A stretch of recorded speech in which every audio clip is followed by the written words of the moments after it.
পটুয়াখালী আজহারীর জন্য প্রস্তুত হচ্ছে ৮টি মাঠ। এই মাঠ একটু নিচু, যে কারণেই এই মাঠ বালি দিয়ে ভরাট করা হচ্ছে।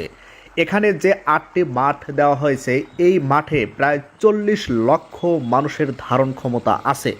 ইতিহাসের আরও একটি সাক্ষী হতে যাচ্ছে পটুয়াখালী।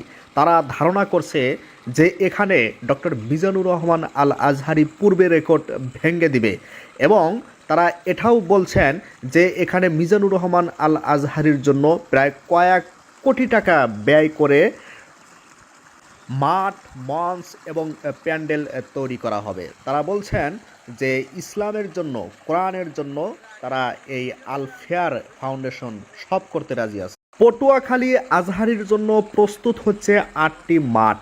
এই মাঠ একটু নিচু, যে কারণেই এই মাঠ বালি দিয়ে ভরাট করা হচ্ছে। এখানে যে ৮টি মাঠ দেওয়া হয়েছে, এই মাঠে প্রায় ৪০ লক্ষ মানুষের ধারণ ক্ষমতা আছে। ইতিহাসের আরও একটি সাক্ষী হতে যাচ্ছে পটুয়াখালী।